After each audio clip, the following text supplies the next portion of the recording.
Chapter 3. The Plotters. Planning 9/11 in the Shadows, 1999-2001. 19 men, 4 planes, a world remade. A new blueprint for horror. In late 1998, after the embassy bombings in Kenya and Tanzania, Osama bin Laden convened a high-level meeting in Kandahar. Present were his closest lieutenants, including Khalid Sheikh Mohammed, KSM, the operational mastermind, who had already dreamed of hijacking airplanes and crashing them into American landmarks. What they discussed that day would soon become the deadliest terror plot in history.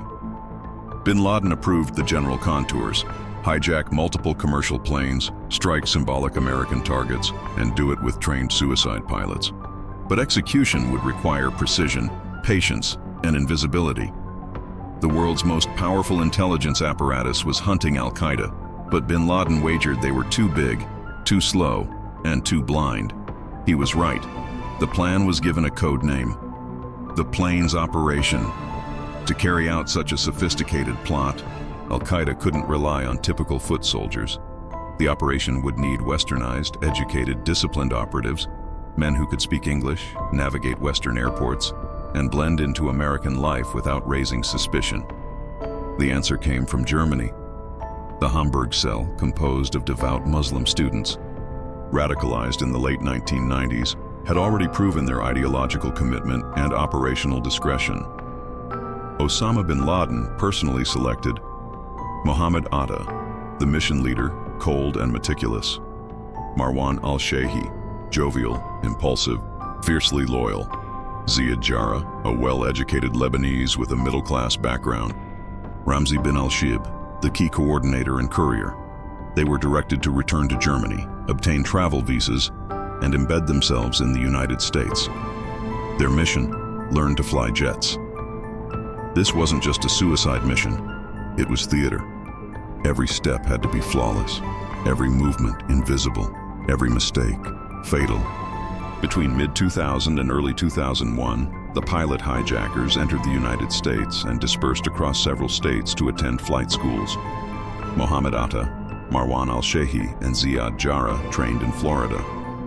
Others, like Hani Hanjour, with prior flight experience, trained in Arizona. They lived modestly, staying in motels, renting cars, shopping at Walmart. They were cautious, disciplined, no alcohol, no women, no attention. Yet even at this stage, several red flags surfaced. Flight instructors found Hani Hanjour barely capable of flying small planes. Local FBI agents in Phoenix warned of Arabs in flight schools possibly linked to radical Islam. Some hijackers overstayed visas or gave false information on immigration forms. Still, no action was taken. The 9/11 Commission would later conclude the system was blinking red. While the pilot hijackers prepared, a second wave was being groomed. These were the muscle hijackers, young men from Saudi Arabia and the UAE, handpicked for their loyalty and willingness to die. They had no aviation skills. Their job was to overpower passengers, control the cabin, and protect the pilot hijackers during the takeover.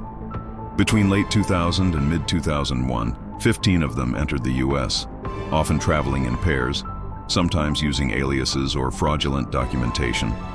They received basic training in knives, hand-to-hand combat, and cockpit procedures. Some watched action movies to study plane interiors. Others rehearsed role-playing scenarios, practicing restraint techniques and aggression control. They communicated using coded language. Instead of discussing planes, they referred to courses. Instead of hijack, they said visit. Even between themselves, secrecy was paramount. Each man carried a box cutter, nothing more. The hijackers performed multiple surveillance missions, boarding domestic flights, timing security checks, observing cockpit protocols, and identifying weaknesses. In July 2001, Atta and al-Shehi made multiple trips between Boston and California, the exact route they would later fly. Jarrah traveled between Las Vegas, New York, and Baltimore. They paid cash, carried minimal luggage, and used payphones to report back to Ramzi bin al-Shibh in Germany. One alarming incident occurred when Zacharias Moussaoui, a French citizen linked to Al-Qaeda, tried to enroll in a Minnesota flight school to learn how to fly 747s without any interest in takeoffs or landings. His arrest on August 16, 2001, could have blown the operation, but bureaucracy stalled again. No search warrant was issued for his laptop until after the attacks. History held its breath. Despite its scope, the entire 9/11 operation was executed on a modest budget, roughly $400,000 to $500,000, funneled through Hawala systems, cash couriers, and wire transfers to U.S. bank accounts. Ramzi bin al-Shibh and other Al-Qaeda financiers coordinated the logistics from abroad. Some hijackers received Western Union transfers from the UAE. Others carried thousands in cash when they entered the country, rarely raising alarms.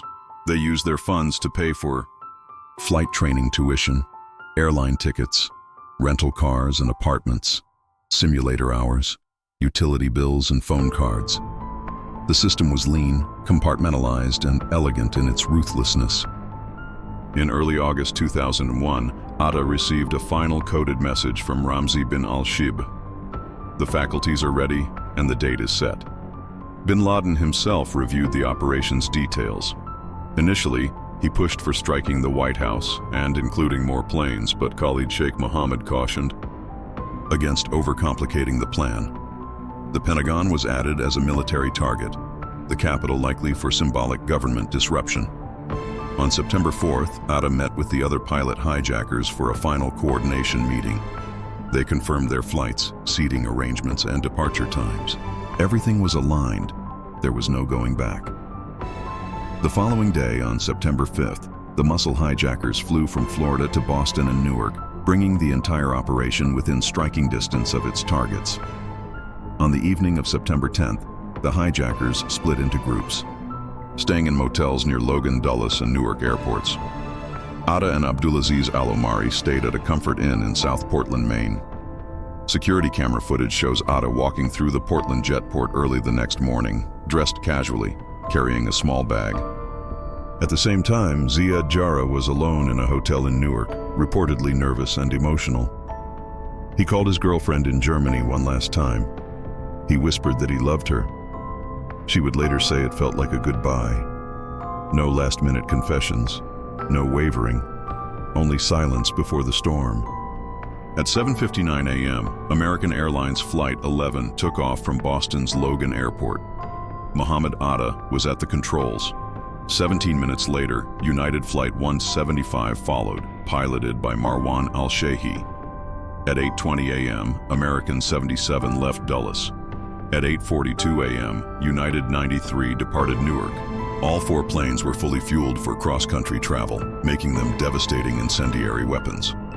Atta's voice was accidentally broadcast from the cockpit to air traffic control. "We have some planes. Just stay quiet and you'll be okay. We are returning to the airport." At 8:46 a.m., Flight 11 struck the North Tower of the World Trade Center.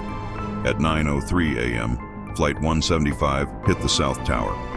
At 9:37 a.m., Flight 77 crashed into the Pentagon. At 10:03 a.m., passengers on Flight 93 stormed the cockpit. The plane crashed in Shanksville, Pennsylvania, the only one not to reach its target. In 102 minutes, 2,977 people were killed. The world changed forever. Bin Laden had not anticipated the towers collapsing, nor the sheer magnitude of global horror.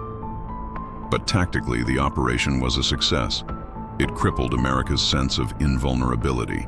It triggered massive overreaction, wars, surveillance, economic strain. It made bin Laden a global symbol of asymmetric warfare. The 19 hijackers became martyrs in Al-Qaeda's propaganda. Their photos were published, their biographies glorified. In death, they became weapons of ideology. Meanwhile, the American intelligence community was left stunned by its own failure, a failure not of knowledge, but of coordination. The 9/11 attacks were not inevitable. They were designed, step by step, document by document, face by face, by men who understood America better than America understood them. They studied our airports, our culture, our habits, our weaknesses, and they turned those strengths into vulnerabilities. They didn't use tanks, or missiles, or armies. They used student visas, credit cards, and our own airplanes. History often asks, how could this happen? The real question is, why did no one stop it?